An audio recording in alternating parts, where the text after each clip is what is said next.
नमस्कार दोस्तों, स्वागत है आपका स्टार कोच यूट्यूब चैनल पे। आज हम लोग चैप्टर 6 लघुगणक का पार्ट 5 देखेंगे। इसके पहले 4 पार्ट अपलोड हो चुका है, तो जो लोग इस चैनल पर नए हैं चैनल के प्लेलिस्ट में जाकर उन 4 पार्ट को देख सकते हैं। और इसके पहले 5 चैप्टर भी अपलोड हो चुका है, तो उन 5 चैप्टर को भी चैनल के प्लेलिस्ट में जाकर देख सकते हैं। तो इसमें हम लोग पूर्णांश और अपूर्णांश पढ़ेंगे। तो देखिए, इसमें क्वेश्चन दिया पहला, निम्नलिखित के पूर्णांश ज्ञात कीजिए। हम लोग पहले पार्ट में मानक रूप सीख चुके हैं, तो वही मानक रूप यहाँ पर हम लोग लिखेंगे। तो देखिए, पहला क्वेश्चन दिया है log 2 4 6 3 का पूर्णांश ज्ञात करना है। तो इसको पहले हम लोग मानक रूप में भी लिख सकते हैं या डायरेक्ट इसका पूर्णांश बता सकते हैं। तो मानक रूप कैसे लिखते हैं, 10 यहाँ पे एक अंक छोड़कर दशमलव लगाते हैं।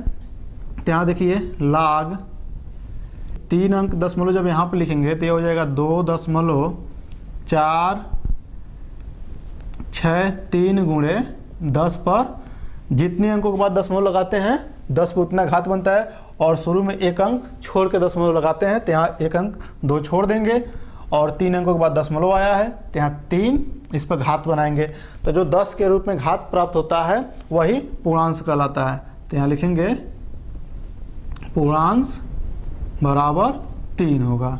हम डायरेक्ट भी चाहें तो यहाँ पे लिख सकते हैं log 2 4 6 3 या 2463 का पूर्णांश 3, डायरेक्ट भी कर सकते हैं। लेकिन कभी क्वेश्चन ऐसे ही बन सकता है, निम्नलिखित के मानक रूप लिखिए और उसका पूर्णांश बताइए। तब वहाँ मानक रूप लिखेंगे और तब पूर्णांश बताएंगे। और यहाँ देखिए दूसरा क्वेश्चन है, log 32 दिया है, तो इसको लिख सकते हैं log, देखिए यहाँ पे एक अंक छोड़ के जब दशमलव लगाएंगे तो होगा 3.2 गुणे 10 पर एक अंकों के बाद दशमलव आया है, तो 10 पर एक घात होगा, तो यही इसका पूर्णांश होगा। तो पूर्णांश यहाँ लिखेंगे बराबर 1, पूर्णांश बराबर 1 होगा। और तीसरा क्वेश्चन दिया है log 53.3, तो इसको मानक रूप में कैसे लिखेंगे, एक अंक यहाँ पे छोड़ के दशमलव लाएंगे, तो यह होगा log 5.33, एक अंकों के बाद दशमलव आया तो गुणे 10 पर 1 होगा। तो यहाँ पर पूर्णांश हो जाएगा 10 पे 1 है, तो 10 के रूप में जो घात प्राप्त होता है वही पूर्णांश होता है। तो यहाँ पूर्णांश 1। हम वैसे डायरेक्ट बता सकते हैं कि जब एक अंक दशमलव इधर आएगा तो 10 पे 1 होगा, तो हम डायरेक्ट बता सकते हैं log 53.3 का पूर्णांश 1 होगा। और यहाँ पर देखिए इसका जब पूर्णांश बताएंगे तो क्या होगा, इसको ही मानक रूप में लिखेंगे। तो देखिए दशमलव जब बाएं साइड से दाएं उड़ जाता है तो घात निगेटिव में बनता है। तो यहाँ पर लिख सकते हैं log, ये होगा एक अंक यहाँ पर छोड़ते हैं तो दशमलव यहाँ पर आएगा, तो ये होगा 2.43 गुणे 10 पर। देखिए एक अंक दाहिने से बाएँ से दाएँ गया है, तब देखिए जब बाएँ से दाएँ जाता है तो निगेटिव घात आता है, तो यहाँ -1 होगा। तो यहाँ लिख सकते हैं पूर्णांश बराबर -1, और -1 को बार 1 भी लिखा जा सकता है, तो यहाँ बार 1 पे ये बार, तो ऐसे भी लिख सकते हैं -1 या बार 1। यही क्वेश्चन यहाँ पे ऐसे भी बन सकता है, प्रत्येक संख्या के लघुगणक का पूर्णांश ज्ञात कीजिए।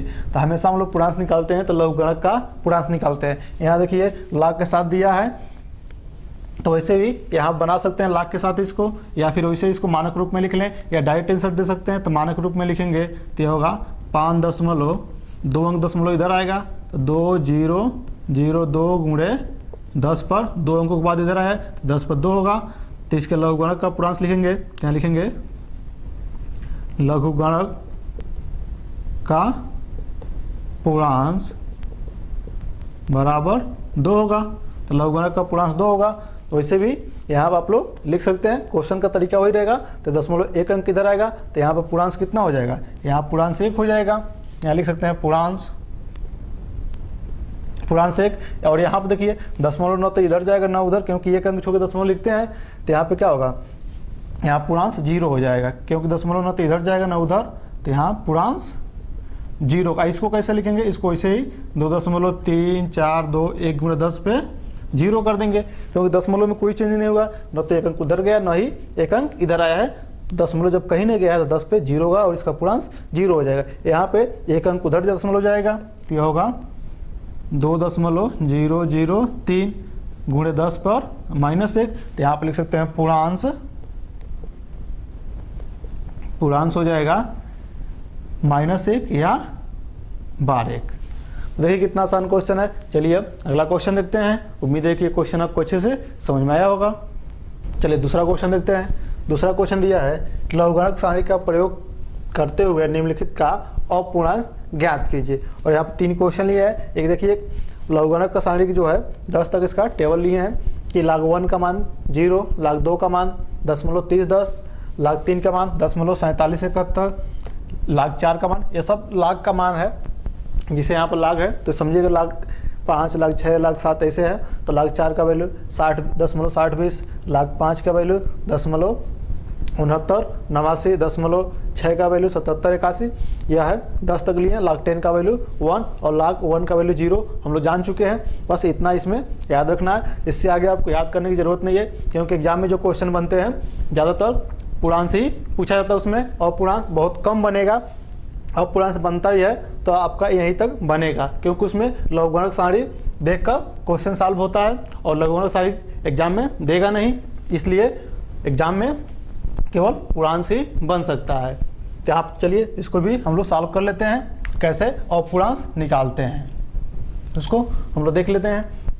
देखिए log 2 का मान, तो log 2 का मान पहले हम सारणी से देखें तो 0.3010 होगा। तो यहाँ लिख सकते हैं 0.10 से पहले हम लोग चाहें तो 0 लगा सकते हैं। यहाँ पर देखिए 0.3010। तो दशमलव के बाद वाला जो मिलता है वह अपूर्णांश कहलाता है, और दशमलव से पहले वाला जो मिलता है वह पूर्णांश कहलाता है। यहाँ लिखेंगे अपूर्णांश जो होगा बराबर 0 या केवल दशमलव लगा सकते हैं यहाँ पे 0.3010। तो यह अपूर्णांश होगा। वैसे ही यहाँ पे देखिए log 5 का, तो log 5 का मान देखिए यहाँ पे 0.6989। तो यह log 5 का वैल्यू है। और जब इसका अपूर्णांश निकालेंगे तो दशमलव के बाद वाला अपूर्णांश, तो अपूर्णांश होगा 0.6989। अभी इसको याद करने का तरीका हम बताएंगे, फिर तब तक हम लोग क्वेश्चन सॉल्व कर ले। देखिए log 11 का मान इसमें नहीं मिलेगा। अब यह आपको लघुगणक सारणी से देखना होगा, और एग्जाम में लघुगणक सारणी मिलेगा नहीं, इसलिए वहाँ पे अपूर्णांश से क्वेश्चन बहुत कम बनेगा। ज़्यादातर क्वेश्चन पूर्णांश पे ही बनेगा। यहाँ देखिए log 11 का मान हम लघुगणक सारणी से देखकर यहाँ पर रख दिए हैं। अब यहाँ पे अपूर्णांश अगर निकालें तो अपूर्णांश बराबर दशमलव के बाद वाला अपूर्णांश होता है। तो दशमलव के बाद वाला 0.0414। अगर देखिए log 11 का अगर हम लोग पूर्णांश निकाले तो पता है कि एक अंक जब दशमलव इधर लाएंगे तो 10 पे 1 घात बनेगा, तो पूर्णांश 1 होगा। और वैसे भी देखिए दशमलव के बाद वाला अपूर्णांश होता है और दशमलव से पहले वाला पूर्णांश कहलाता है। तो अगर इसका पूर्णांश भी निकालें तो इसका पूर्णांश होगा 1, और इन दोनों में पूर्णांश 0 होगा और यहाँ पे पूर्णांश 1 होगा। उम्मीद है कि क्वेश्चन आप समझ गए होंगे। यदि कोई प्रॉब्लम होता है तो आप कमेंट में बताइए, इस पर एक और वीडियो बना देंगे। अब चलिए इसको देख लेते हैं कैसे याद करेंगे। इसे मिटा दे रहे हैं, आप नोट कर लीजिए।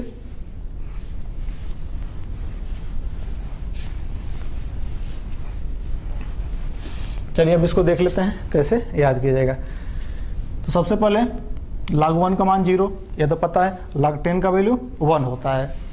10 संख्या है और 10 में 2 तो पहले से ही हम लोग को याद है। अब 8 याद करना है, तो बस log 2 का मान पहले आप याद रखिए। log 2 का मान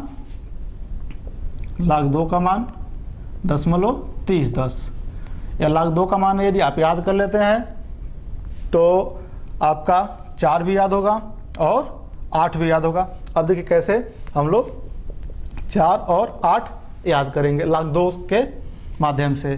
तो log 4 जो दिया है यहाँ पर देखिए यहाँ log 2 का मान तो हम लोग जान चुके 0.3010। तो log 4 का मान अगर हम याद करें तो log 4 को हम लिख सकते हैं log 2 गुणे 2। और हम लोग ये भी सूत्र जानते हैं log m अगर n हो तो इसको लिख सकते हैं log m plus log n। तो वैसे ही यहाँ पे लाख दो प्लस लाख दो लिख सकते हैं। तो यहाँ पे देखिए लाख दो का मान 0.3010 और प्लस यहाँ भी लाख दो का मान 0.3010। तो जब दोनों को जोड़ेंगे तो यह हो जाएगा 3010 जोड़ेंगे तो यह 0.6020 हो जाएगा। और देखिए 0.6020 लाख 4 का मान है। तो अगर हम दो याद कर लेते हैं लाख दो का मान, तो लाख 4 का मान याद कर सकते हैं। इसको ऐसे भी निकाल सकते हैं एक तरीके से, और लिख सकते हैं लाख 4 का जो मान दिया है 2 पे 2 लिख सकते हैं। तो 2 पहले आ जाता है, तो 2 पहले आएगा तो यह होगा लाख 2। और लाख 2 का मान यहाँ से रख लें 3010 और इसमें 2 से गुणा कर लेंगे, 2 गुणे 0.3010 अब 2 से गुणा करेंगे तो हो जाएगा 6020 0.6020 ऐसे भी हो जाएगा। देखिए जब 2 का याद कर लेंगे तो 4। अब देखिए 8 कैसे निकालेंगे, फिर वैसे ही यहाँ पे 8 को हम लिख सकते हैं लाख 2 गुणे 2 गुणे 2, 2 दूना 4 दूना 8 होगा। तो इसको 3 बार प्लस में करेंगे और इसको जब 3 बार जोड़ेंगे 3010 3010, ध्यान देखिए 3010 0.3010 0.3010 तो यह हो जाएगा 9030 0.9030 यहाँ पर आया ही है। तो ऐसे भी इसको कर सकते हैं। तो देखिए 2 याद करेंगे, इसको मिटा दे रहे हैं। तो अगर हम 2 का याद कर लें तो यह भी याद हो जाएगा, यह भी याद हो जाएगा। अब बचा कितना, 1 2 3 4 और 5। तो देखिए 3 का भी याद करना होगा, तो आप 3 का याद रखिए। लाख 3 का मान 0 यहाँ पर पहले से कीजिए, लाख 3 बराबर ये हो जाएगा 0.4771। तो लाख 3 का मान 4771।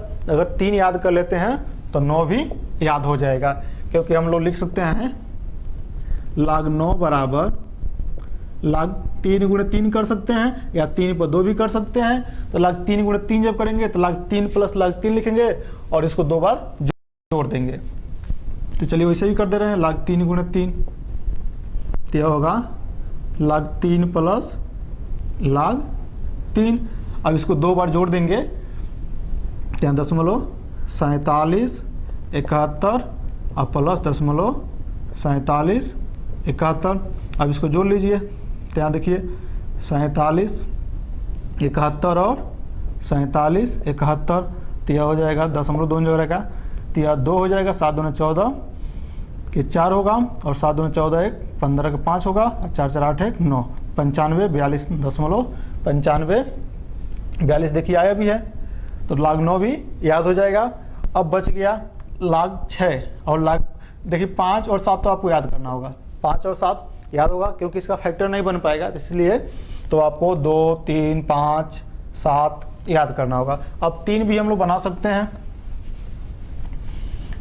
3 देखिए कैसे बनाएंगे, 3 नहीं 6, लाख 6 बराबर लिख सकते हैं लाख 2 गुणे 3, क्योंकि 6 हो जाएगा। तो वैसे ही यहाँ पर देखिए लाख 2 प्लस लाख 3। तो यहाँ पर लाख 2 का मान और लाख 3 का मान जब जोड़ देंगे, देखिए लाख 2 का मान यहाँ रख सकते हैं तो हो जाएगा 0.3010 और यहाँ प्लस 0. लाख 3 का मान देखिए 4771 तो 4771 होगा। अब दोनों को जोड़ लीजिए, तो ऐसे जोड़ दे रहे हैं 4771 और 3010, दोनों जगह दशमलव रहेगा। 1 और 8 7 और 4 3 7, तो यहाँ देखिए 77 81 यहाँ पे बना है। अब देखिए आपके मन में एक डाउट आ रहा होगा कि 10 को भी हम बना सकते हैं। लाख 10 को लिख सकते हैं लाख 2 गुणे 5। तो लाख 10 बराबर लाख 2 गुणे 5। अब लाख 2 गुणे 5 को लिख सकते हैं लाख 2 प्लस लाख 5। अब लाख 2 का मान देखिए कितना दिया, 0.3010 और प्लस लाख 5 का मान 0.6989। अब इन दोनों को जोड़ देते हैं। तो देखिए यहाँ पैसे कर जोड़ देना है इसको, 6989 दशमलव और यहाँ पे 3010। अब जोड़ेंगे तो 9 होगा, यहाँ पे 9 होगा, यहाँ पे 9 होगा और यहाँ 6 3 9 होगा, तो 0.999 जो आता है तो इसको 1 मान लिया जाता है, तो ये log 10 का वैल्यू 1, क्योंकि लगभग 1 के बराबर आ चुका है तो 0.999 को हम 1 लिख सकते हैं। उम्मीद है कि आपको अच्छे से समझ में आ गया होगा। चलिए अब इस पर ऑब्जेक्टिव क्वेश्चन देख लेते हैं। चलिए 3 क्वेश्चन ऑब्जेक्टिव है, इसको देख लेते हैं।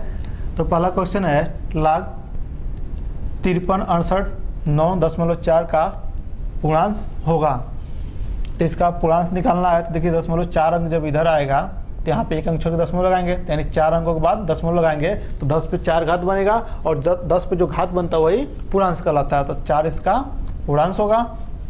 दूसरा क्वेश्चन दिया है log 4.163 का पूर्णांश होगा, तो log 4.163 का पूर्णांश होगा। तो देखिए दशमलव 1 अंक छोड़ के है, तो दशमलव में कोई चेंजिंग नहीं होगा, दशमलव न तो इधर जाएगा न ही इधर आएगा, तो इसका पूर्णांश 0 होगा, क्योंकि 10 पे तब 0 घात बनेगा और 0 बनेगा तो इसका पूर्णांश 0 होगा।